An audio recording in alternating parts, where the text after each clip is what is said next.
Okay. Well, thank you so much for joining us today for the second hangout that the Greater Austin Black Chamber of Commerce has conducted with a focus on Africa and creating stronger relationships with the continent, tech ecosystems there, and the great city of Austin, Texas. My name is Natalie Madeira Cofield, and I have the honor of serving as the president and CEO for the Greater Austin Black Chamber of Commerce and the founder of the Austin Black Technology Council. For the last roughly 3 years, we have been working internationally to build global partnerships with organizations throughout the African diaspora. Specifically, our work has been focused in areas of Brazil as well as Nairobi, Johannesburg, and as of late, Lagos, Nigeria. Today, we're really excited to have two leaders in the space of technology representing the continent who will be talking to us a little bit more about their organizations. The goal of our discussion is to learn more about what's happening in Africa from a tech growth perspective, as well as any synergies that could exist between the Austin market and any one of the respective tech hubs across the continent. First, we have Taiwo Ajatumobi, who is co-founder of Passion Incubator, where he leads all strategy and business development initiatives. Taiwo has spent all his career in corporate strategy and over time has primarily focused on the technology and media industry. Next, we have Tayo Akinyemi. She is the executive director of AfriLab, a pan-African network of tech innovation hubs. She is an entrepreneurship enthusiast who has worked for several young ventures in the U.S., Africa, and Latin America. She began her career at an NGO dedicated to advancing women in corporate business. Since then, she has focused with varying degrees of success on understanding how businesses are built and sustained. So first, thank you both so much for joining us. Thank you for having us, Natalie. Of course. Absolutely. Thank you, Natalie. So what I would really love for the both of you all to do, and Taiwo, we can start with you, is Passion Incubator. If you could share with us a little bit more about that organization, how it got started, and what you all are venturing to do there in Nigeria. Great. So Passion Incubator is an early stage technology incubator operating in Lagos, Nigeria. Right now, we have 7 startups in the incubator, and we started with an admission class of 5 startups and have kept a rolling admission ever since. So we've had a few guys, of course, fall out of the pipe, which is what you want to see in an incubator, and a few more guys come in. Now, the typical founder who comes in our door is someone who is very young, early 20s, some university level education, some not at all, and a rough idea, right? The idea it basically seeks to solve a big problem. That is a classic Passion Incubator founder. We've been in operation for about a year now, so in many ways we are still a startup as well, and we think we feel and experience the challenges involved in starting a business in sub-Saharan Africa just the same way our founders do. It's been an amazing ride so far, lots of great stories, lots of great successes, also lots of great lessons we've learned along the way.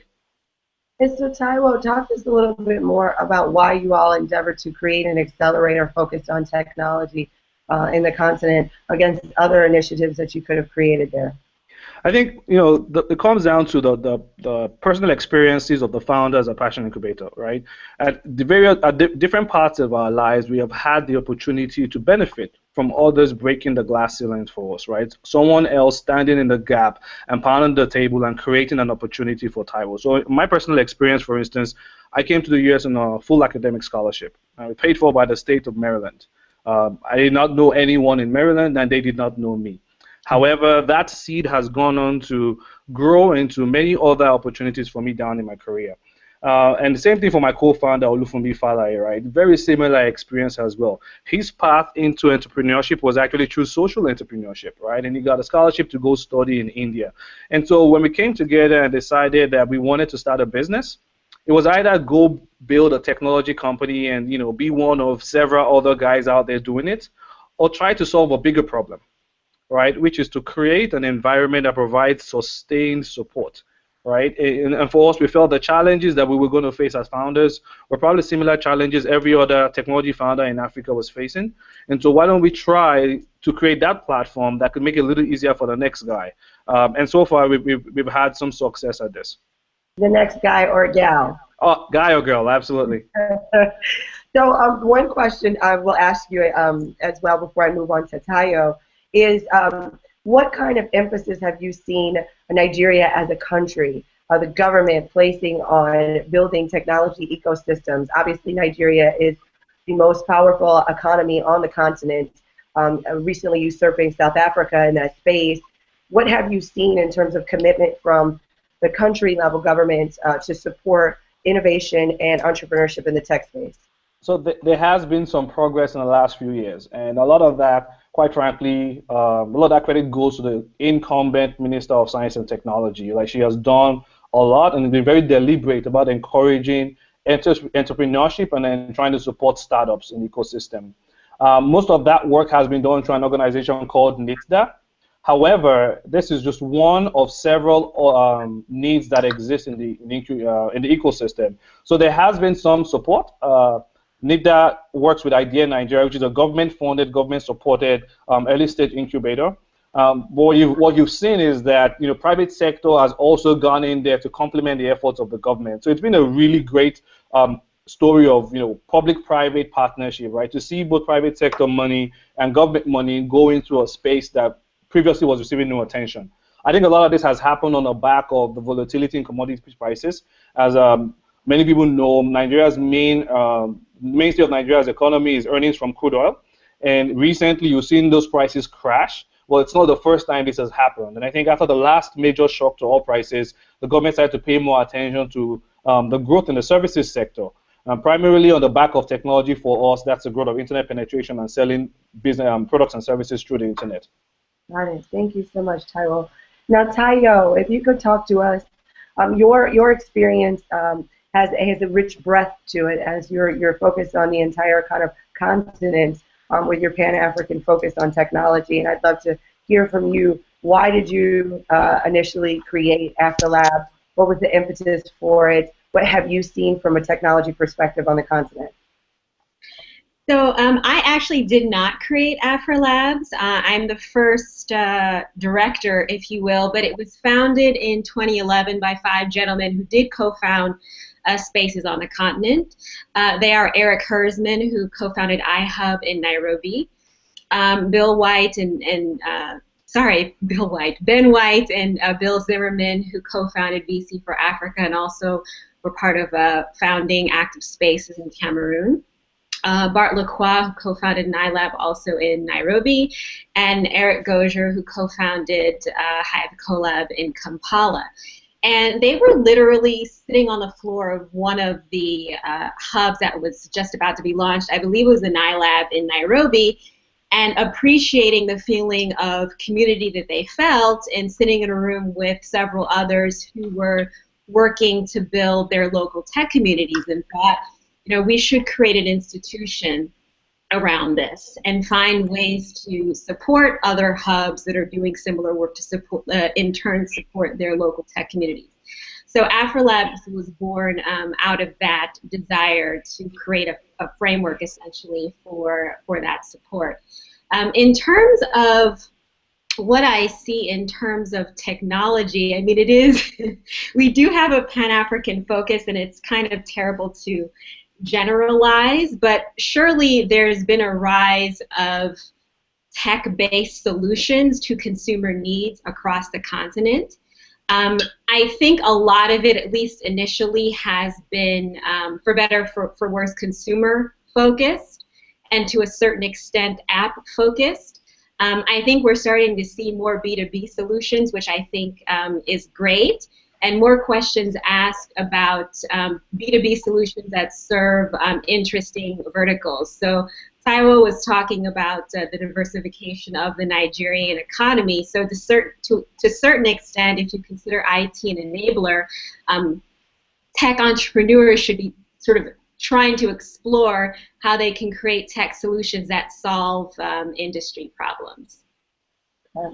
From a Texas perspective, for us, obviously we have a very strong connection to a number of different West African countries, obviously primarily Nigeria because it's an oil-rich country, and Texas is very involved in the oil space. But with Austin, we have just usurped San Francisco based off a recent study on the number of tech jobs that have been created in this city. And so as we kind of talk about the growth of technology, both in the U.S., it is also important to note that Texas is actually the largest exporter to the continent of Africa, and a lot of people don't know that. And there's also a very robust African community in this state. And so what I would kind of love to see if we can discuss here is what kind of collaborations and connections could be created between a state that has such a strong connection to a number of different African countries and what's happening with our city with technology and these tech hubs. Is it possible to do something of that nature? So I'll jump in here and chime in my 2 cents. I think absolutely, right? So I like to think of ideas in the concept of where do they fall in the circle of progress, and this is an inevitable step in the circle of progress. The question is when exactly are we going to do it, right? And now that we're talking about it, there's no better time, right? Many factors are driving Africa to the forefront of global economy. I think, like you said, Texas has got many legacy links to the continent. We've got to develop a more concerted, more structured approach, right, to engaging the continent out of the state of Texas. So naturally, I would speak to where my experience lies, which is working from an incubator and working with founders. Just connections between 2 incubators, 2 sides of the pond could start that conversation, right? And you provide some visibility for founders on the continent to show the great ideas and great innovations to investors or other founders like themselves here. And it's not just about placing an investment. It's also a cross-pollination of ideas, right? And reaching out and grabbing the best and brightest from both sides of the pond. And Tayo, if you could answer that question from your perspective, and I'll throw something else out there. I mean, when you look at a country like Israel, a number of the companies that are created in Israel are funded internationally, and they're also created with the intention of being bought out or with an international exit. And so how does that, as a possibility, work for African-based technology companies? Is there an opportunity for non-continent-based international exits and non-continent-based international infusions of capital into these companies? So I agree with Taiwo absolutely. I think there are massive opportunities. I think there are a number of ways you can look at it. But if you think of it from the Africa perspective, there is both a massive opportunity as well as a resource gap. So, well, sorry, I should actually rephrase that. So if you're looking from Austin towards Africa, there's a massive opportunity. In thinking or talking with some of my friends who have quote unquote moved back, some of the reasons that are cited are, the desire to capture some of these opportunities. There's a way in which you're able to create a much bigger pie when you're baking it from scratch, essentially. And those opportunities are to some extent harder to come by on the other side of the pond. When you're looking from, I'll use Accra, from Accra to Austin in reverse, there's a lot of potential there, but there are very real resource gaps. And I'm speaking, I mean, financial certainly, but also in terms of human capacity. There's still a significant need for skilled labor. There's a huge need for mentorship. And so I think there are gaps on both sides, or mutually beneficial opportunities, we'll say, that I think can be met. In terms of international exits, that's already happening. I mean, I think there was at least one startup incubated through one of our members, MESS, that was acquired by a company in New Jersey. I mean, I think we're still probably talking about trade sales and acquisitions and buyouts at this point, as opposed to IPOs, but I think it's happening, and I think there's definitely much more opportunity for that to happen. So along those lines, we've just kind of talked a little bit about the diaspora and connecting people to, you just mentioned people going back to their countries and working in the tech ecosystem or starting a company. How can you leverage the diaspora that exists in the United States to support the growth of the tech ecosystem on the continent and these different tech hubs? to me, I feel like that in and of itself is one of the key points of leverage. It's one of the best assets that you have, and especially for a country, again, like Nigeria that has such an extreme diasporatic community across the world.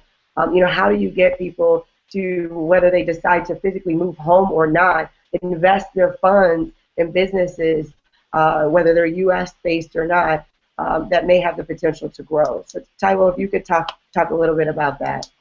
Sure.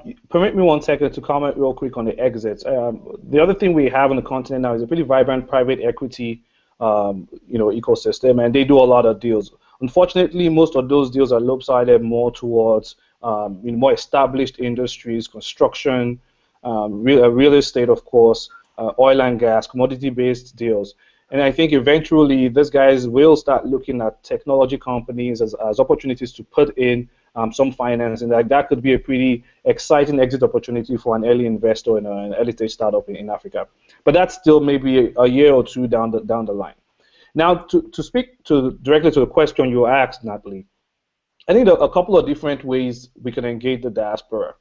One, of course, is the most active way is, hey, there's an opportunity to start a company. Let's go back home and take a chance and start it. And you've seen a couple of guys do that. So the gentleman who started a company called Jumia a few years ago fell exactly into this bucket. Super well educated, went back to Nigeria, started this e-commerce platform that has grown and expanded across multiple different nations. I think as you see more examples of that, more guys and girls in diaspora view this as a viable career path, right? That's one. The second is mentorship, and Tayo alluded to this. So one of the things we're doing at Passion Incubator is to create a virtual internship program where you can contribute to the growth of a startup on ground without having to be there physically, right? So for us, we frame it as a 4 to 6 hour commitment each week for about 6 to 12 months, right? And that internship allows you to contribute from your place of strength. So for instance, if I've spent my entire career in marketing, can I help an early stage startup figure out their digital marketing strategy and how to grow a user base in a more cost efficient manner? We've seen tremendous interest on this. And I think that's one of the ways, right? Really driving, trying to fill the resource gap by pulling in the expertise of Africans in diaspora to work with founders on ground. And the last piece of it is in investing, all right? Many of the startups don't need $1 million check on day one. A $9,000 check or $25,000 check gets them, to the next stage. And participating, quite frankly, especially for the guys in diaspora who may not have large amounts of money in savings, participating at the earliest stage with a startup is the smart way to go, because then the size of the investment is much smaller, you can probably have a more substantial role, and then you grow with the success of this. I would say there's a bit of an education issue here where a traditional investment, buying stock and investing in real estate, is not really the right comparison you should use when you look at startups, right? By virtue of being startups, they're more risky. And so we try to spend a lot of time explaining to our audience that, hey guys, yes, you're interested in investing, but let's be very clear about the risk versus the reward here. And I think we need to do a bit more educating the diaspora about the mechanics of investing in a startup ecosystem. However, the opportunity is there to engage them on those 3 fronts. 1, they come back home to become founders. 2 is to bring in the talent to fill resource gaps. And number 3 is to bring them in as early investors in early stage companies. And to you both, what role do you believe that folks who are part of the diaspora, whether first generation or they have recently moved to the country, play in serving as ambassadors to their countries around investment in businesses there? So for example, for some individuals, you may be the first Nigerian that they may have met, and they have an opportunity to learn about their country through your lens. And in doing such, they may be more interested in the viability of that as a market. And so as we, again, from my perspective, look at Austin and look at the number of folks that we have that have come from throughout the diaspora, what role do they play, or what role can they play in helping to shape and reframe a narrative about investing in Africans, whether they be on the continent or in the U.S., with doing business that is focused on the continent? And I'll say this while you all think that. The reason why I asked that question is because I still think there's a fundamental lack of understanding and awareness, and it's unfortunate, and education about just how much is happening in Africa right now. And so I'd love to hear from both of you on that. No, I think it's an excellent point, Natalie, and I do think there's a significant role to play there as well. So I would agree with the three roles that Taiwo listed. I think those are spot on. The fourth one I would list or add is the role of connector or ambassador, as you put it, Natalie, and that role faces both ways. So from Africa to the U.S., it is, and I hate to use this phrase because it's a little bit tired, but it's offering a realistic face to the Africa Rising story, and offering a credible perspective on the very real and lucrative, to be frank, business opportunities that are available on the continent. Sort of create a relatable perspective in terms of how you access those opportunities, because I think part of the problem with bridging the gap is that, practically speaking, most investors are local. I mean, you're not sitting even in the U.S., sitting in San Francisco trying to make an investment in Tallahassee. I mean, you're sort of working within your area of familiarity. So if you're asking people to not do that or to go beyond that, then you have to be able to serve as a translator to some extent to sort of help them understand what the opportunities are, how they navigate, how they enter, who they need to connect with, et cetera, et cetera. From the other side, I think there's also a very real need to open networks internationally as well. There's a way in which members of the diaspora are often global citizens, so they'll have access to mentors, financiers, technical expertise, or sorry, people with technical expertise, sector experts all over. So there's a need for them to open those networks up to startups and entrepreneurs who can use them to the best of their potential. I also think, again, there are people who are fighting this battle and waving this flag already. There are certainly efforts to bring African startups to the U.S. and again, I hate to use this word, showcase them, so that people in the Valley, for example, have an understanding of the really interesting fundamental innovation that's happening on the continent. Of course, there are certainly trade missions officially and also unofficially to the continent to bring business people over to see what they're missing out on essentially. And so you mentioned the Valley, and being an ambassador for Austin, what we would love to be able to do is to host folks in our city and put them in front of our, again, growing ecosystem that we have here, because we do believe that that is very, very important. And again, we do that type of work with a number of different other organizations, the most substantial of which has been Brazil. But we'd love to see that happening more with our work on the continent. Along those lines, what I'd love to kind of talk a little bit about, and Taiwo, you know, you mentioned that you came over and you went to school in Maryland, and you know that was kind of your entree point to the U.S. And what would you like to see, or what do you think educational institutions can do to attract more talent from various hubs throughout the continent? I mean, in Austin, we're very education asset rich. You know, we have the University of Texas at Austin, which has a very strong STEM program, and we also have Houston-Tillotson University, which is actually the first university in the city of Austin, as well as being the only historically Black college and university in the city. And so, what kind of partnerships do you believe that our local universities can develop with the continent and universities there? So I think partnerships at the university level, quite frankly, are super critical, right? Having experienced kind of academic systems on the continent and in the US, and of course, there are many different countries in Africa, right? Some are way better with education than others, but in general, I think the US has done a great job of integrating private sectors with the university system, right? So basically, there are very clear talent pipelines going from the university into the private sector, you know, and getting an entry-level job upon leaving college is not too challenging.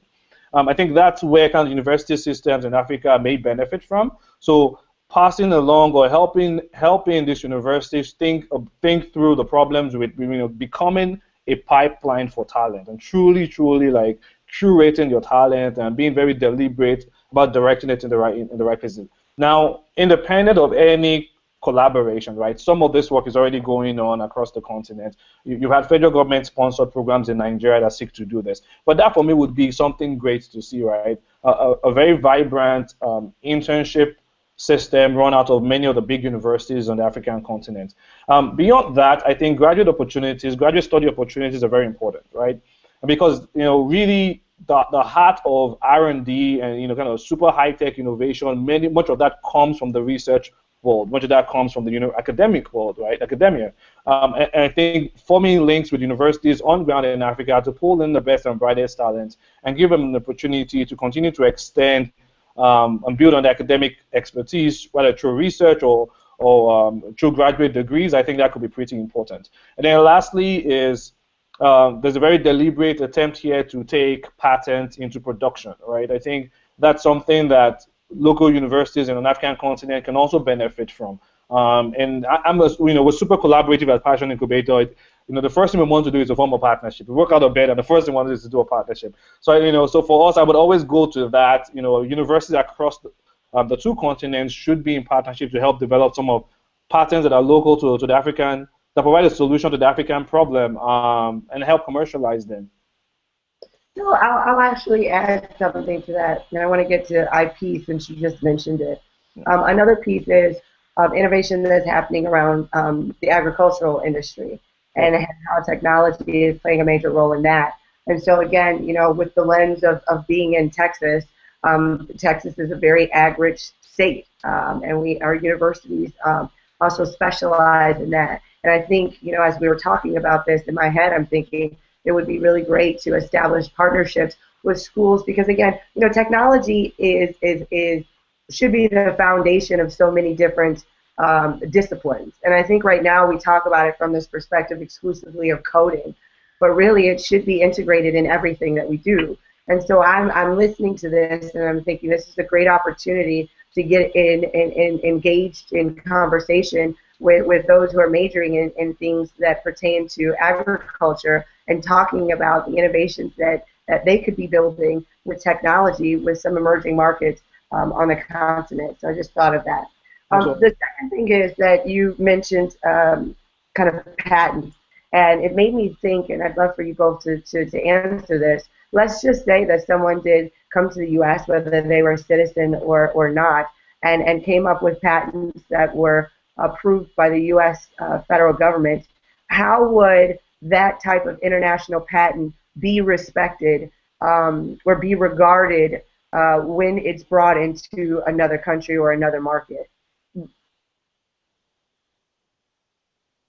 So from a legal perspective, I honestly don't know what an international patent protection strategy would be like. I assume it's a matter of filing that same patent country by country, but I'm not a lawyer, so that could be completely wrong. But in terms of sort of respect for IP, I think it's a significant challenge, to be honest. I think one part of the challenge is institutional in terms of having a system where you can adjudicate IP disputes, first of all. I think at an individual level, there is lack of knowledge in terms of how to secure IP, how to use that as an element of competitive advantage. So I think, so to actually answer your question, I think IP can be managed by a savvy entrepreneur, but you will be fighting challenges or gaps in the system, and then also in the knowledge of individuals with whom you might be either working with or protecting your IP from, depending on your perspective. Right. So you just mentioned two things, and I think there were two kind of layers. The first one is really the legality of all of this, and this really being a standing, binding patent that people not need to respect from a respect perspective, but also need to respect from a legal perspective. But then there's also this piece of this, which is about copyright infringement and other forms of intellectual property pirating that comes more to the respect of it than it does to the legality of it. And so you talked a little bit about by country and by country.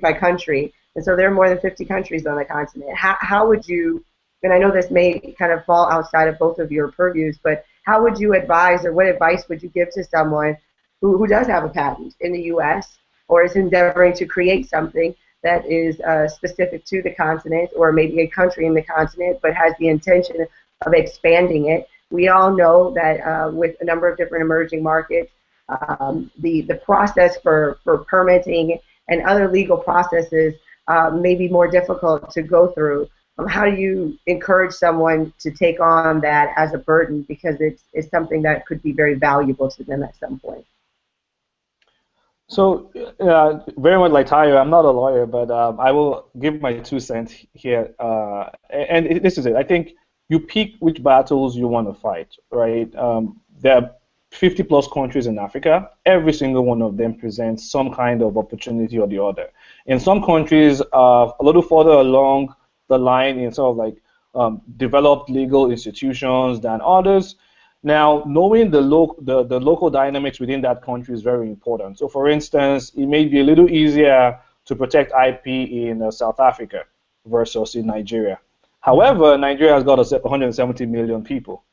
So really, it's a balancing act all the time. That's one. Then the other piece is to understand that, where you start is not really, it's not really where you end, right? I mean, many companies have started out of Nigeria and have expanded into West Africa and have expanded into other major markets. So treating this as a leapfrogging opportunity is really important, right? Because you understand that over the long term, while I might build within a country where I have a little bit better protection, I can distribute and sell to other countries where my solution actually solves a problem, right? Where my product solves a problem.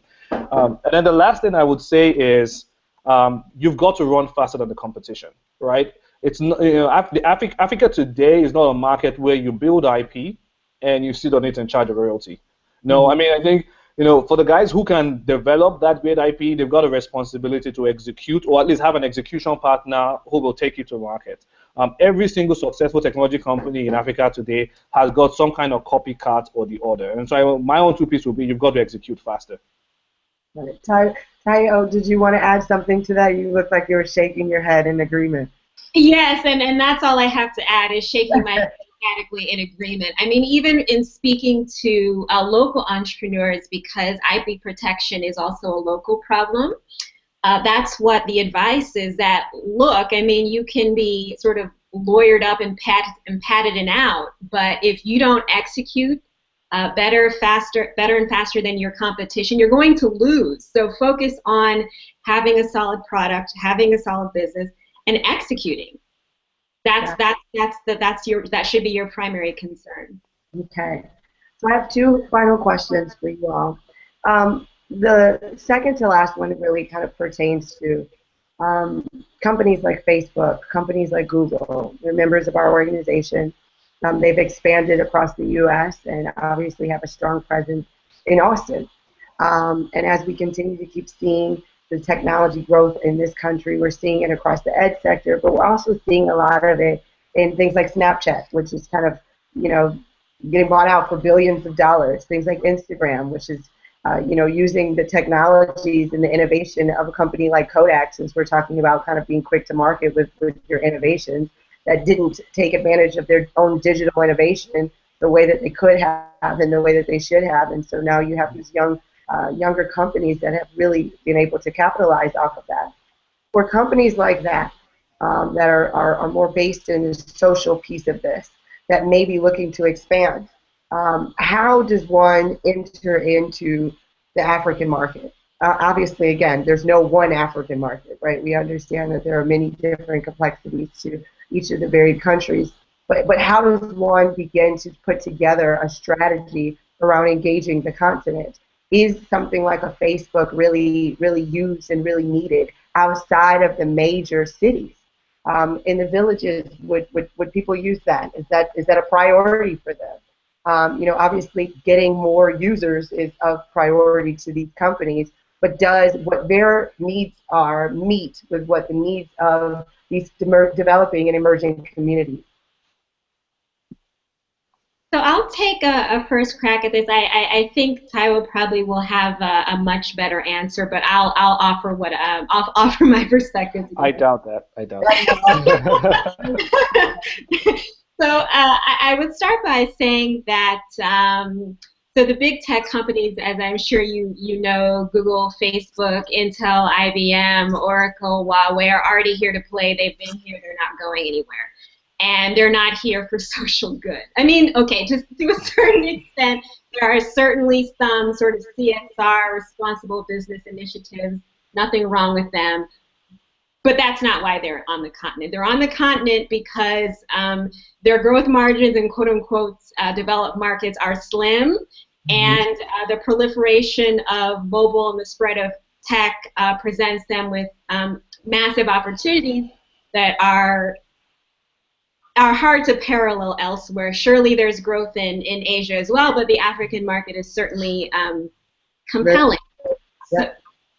So the challenge for them, though, I think is exactly what you alluded to. You cannot come to the continent and it's 54 countries and do plug and play. You really have to be semi-hyper-local and figure out exactly what African consumers need. Even in talking about the African middle class, that term doesn't even mean the same thing, quote unquote, middle class in the developed markets versus developing markets. And it certainly doesn't mean the same thing in Johannesburg versus Nairobi, for example. So they really do have to get local and understand what consumers need and tailor accordingly. However, I also think there's a way in which sometimes there is an underestimation of the sophistication of the needs of local populations. So in as much as most of mobile is feature phone based, for example, and we're still having a conversation about content that's on feature phones versus smartphones, Mozilla just dropped a $40 smartphone 2 or 3 weeks ago. So tech is sort of bounding beyond our ability to respond to it. So I guess before handing it over to Taiwo, I would say that that's also going to be a challenge. These large companies have to move fast enough to not only track the developments, but get ahead of the developments and sort of plan in reverse to be able to respond to them. But Taiwo, before you speak, I wanted to add something to that, and in fact, you can probably respond to this. I'm cherry picking up of what Taiwo just mentioned and the hyper-local piece of this. But in some regards, that's kind of counter to the whole scale movement. Everything is scale fast, and then exit. And so how does that work with a company that needs to be very, very hyper-locally focused, very understanding of cultural nuances, even within the same country, the varied communities, and then when you look at the continent as a whole, the number of different languages that are spoken, not even just kind of the native tongue, but also the foreign languages which have come over from a European influence. How does that work for a company that's looking to get in fast, and scale up very rapidly? So it shouldn't work too differently from how companies like Starbucks, right, companies like KFC, companies like Facebook and Google have currently had to manage this complexity when they go from North America, say, to Asia, right? The issue here is that the complexity continues to repeat itself over 50 times over, right? And my kind of go-to statement when I have this conversation is that you should be as complex as you need to be, but be as simple as possible. So, okay, I'm going to hone in on that. Oh, were you still speaking? I didn't mean to. No, no worries at all. So I'll unpack that a little bit, right? Hyper-local should not be used as a crux marketing ploy, right? It's not always going to work. For instance, the idea that I absolutely need to have a feature phone that has the three native tongues in Nigeria because I want to be hyper local may not really gain me any traction in the market. It may, but it will be ideally that should be backed with data, right? A phone with English on it may do exactly the same job. Great thing is I could go to Kenya and Ghana and South Africa and Ethiopia and all these English-speaking African countries and use the same product line. So I think it's a fine balancing act. Now, how do you really tell when you need to build in for this complexity? I think you need to have local partners. I think you need to have credible partners on ground who know the market, who have spent years, being part of the market as consumers, but also, watching the market from the angle of an operator, either guys who themselves have had to start technology companies that have had to deal with this complexity, right? I think that's where you start. Now, the great thing about this type of partnership is that those guys could very well become, an acquisition target in the future when you do decide I've tested the market, through this, partnership. It's a low-risk method of testing the market, understanding my complexity. I think there's still traction, there's an opportunity, and now, you're not starting from scratch, looking and beating the weeds for a great opportunity. So I think the way big companies should do this, quite frankly, is finding local players on the continent and partnering with them as they execute right now in their day-to-day. And it's not all about money, right? It's not all about money. It might be co-brand, it can be co-marketing, it can be as simple as just mentoring the CEO of that local startup, right? One part of it is also to work with incubators. The great thing about incubators is that, I'll give you this story, right? Youth unemployment in Nigeria today is close to 50%. And you can imagine when we started Passion Incubator, the number of applications we got. There is a benefit to being the candle light on the hill that everyone sees because you have the ability to pull in ideas, right? Facebook would probably need to stand up a whole office and hire a staff just to get the response that we got by launching. It was one press release, and we didn't pay anything for the press release because we knew the right people. So partner with guys on ground who already have some links into the market, like incubators or established startups. That would be a great way to go. So why I love that answer, and then I have something I want to build off of it on is, again, my perspective is looking at local startup companies that we have in Austin that in many instances are mirroring what you're seeing in terms of innovation coming out of Silicon Valley. And some of them may very well have every intention of endeavoring to enter into Africa at some point in time as a key growth market for them and a key growth strategy for them.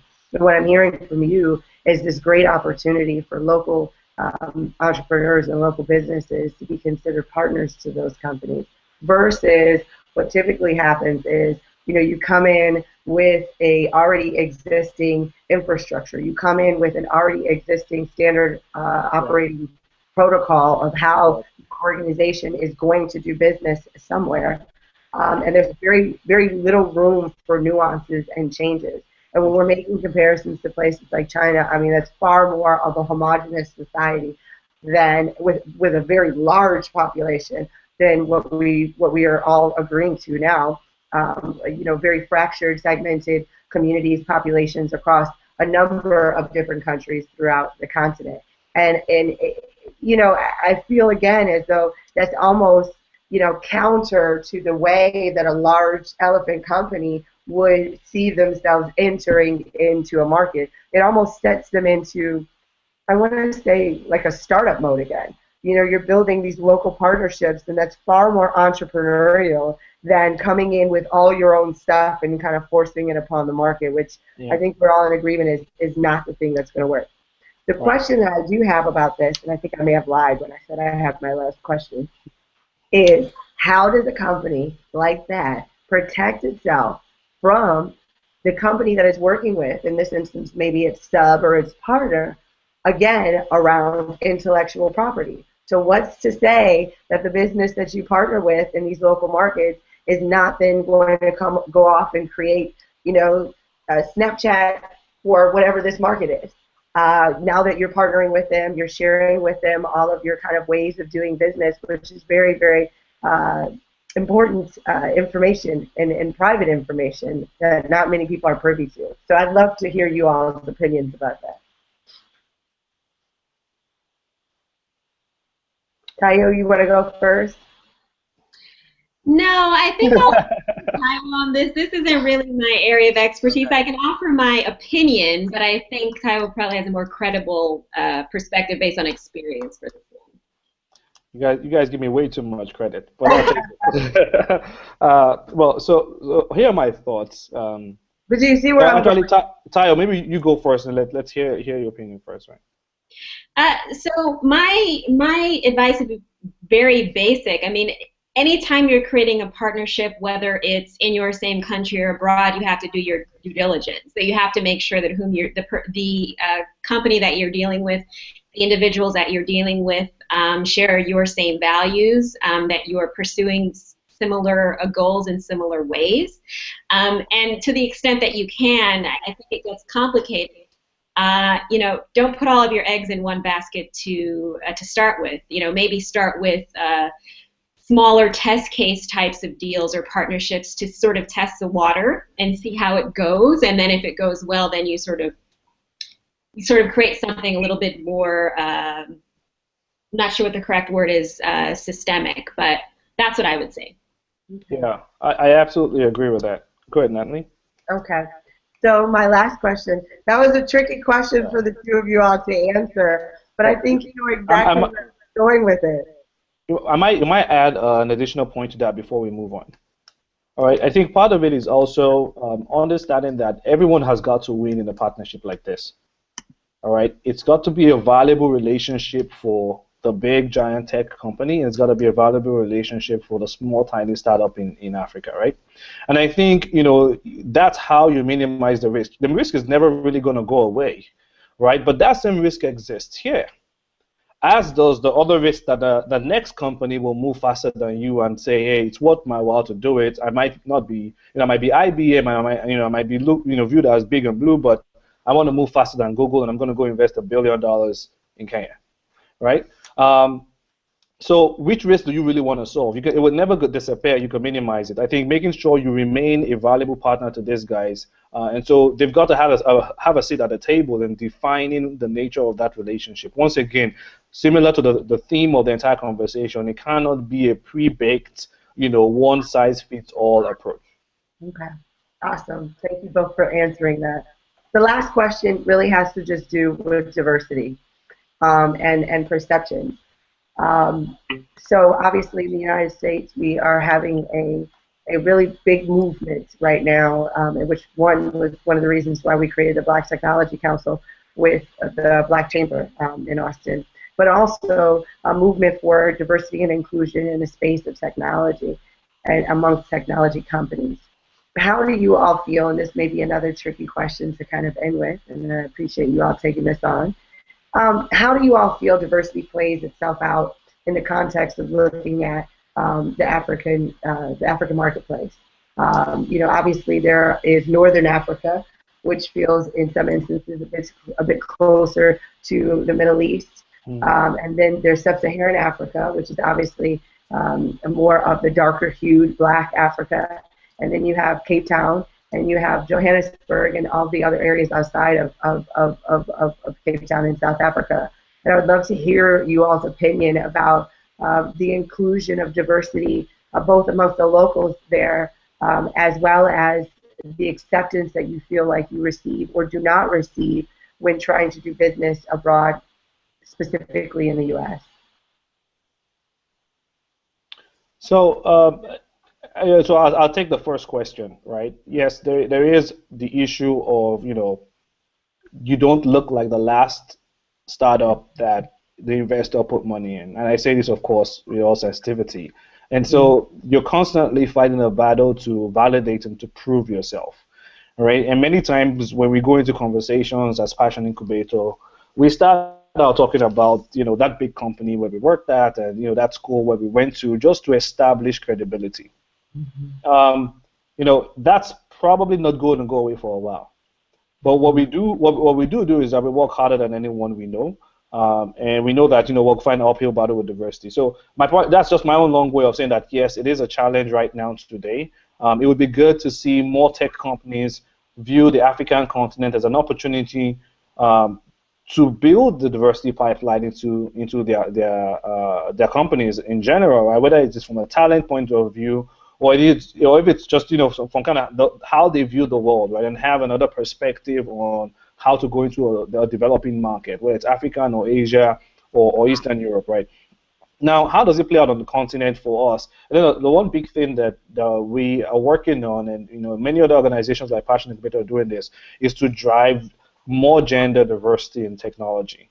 Unfortunately, there's a legacy of cultural legacy, quite frankly, of looking at technology-related jobs as mainly that of a man, right?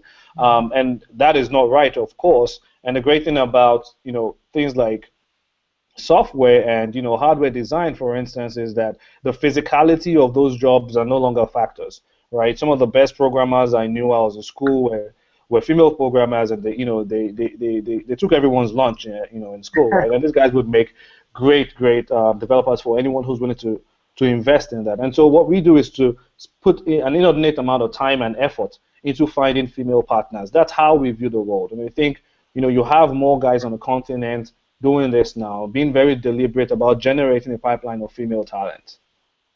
Got it. Taya, would you like to make any comments about that, or? I would just say, and for better or for worse, it sort of takes, it sort of assumes that, or assumes that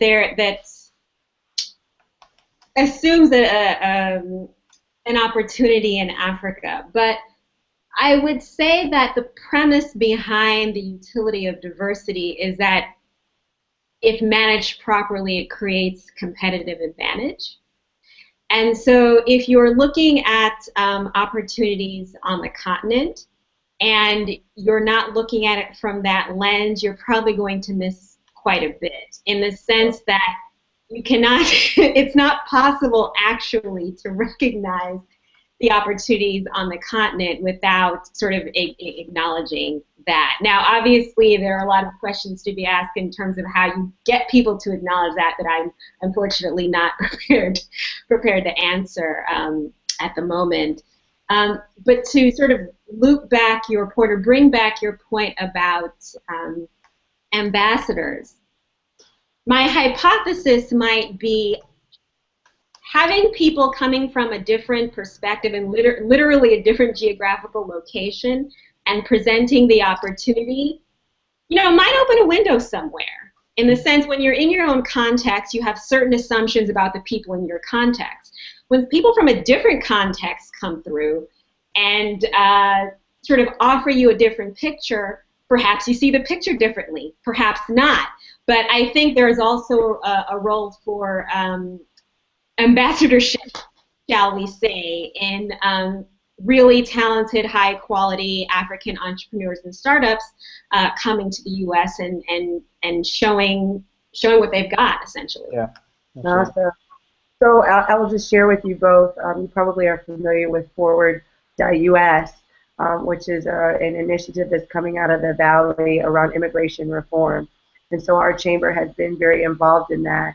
And obviously, again, as the Greater Austin Black Chamber of Commerce, our interest is in how do we connect these as opportunities and provide voice around immigration for those folks of color who are coming from throughout the African diaspora. Because again, all too often when we talk about technology, we're really focused on looking at immigration from varied countries. We're getting a large portion of our talent pool, but there is significant talent that exists on the continent and in other parts of the African diaspora that needs to be championed as well as it pertains to immigration in the U.S. And in some instances, it can be harder for those folks to come over here.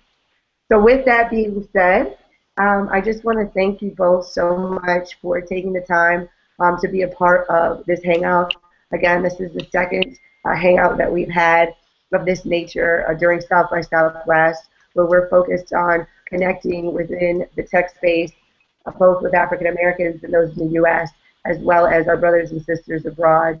And from our perspective here in Austin, we just want to make sure that everyone is connected to this city and considers it as a stop through or a final destination at some point in time. So thank you to all of our viewers and those who joined us. And again, thank you to our panelists. Thank you, Natalie.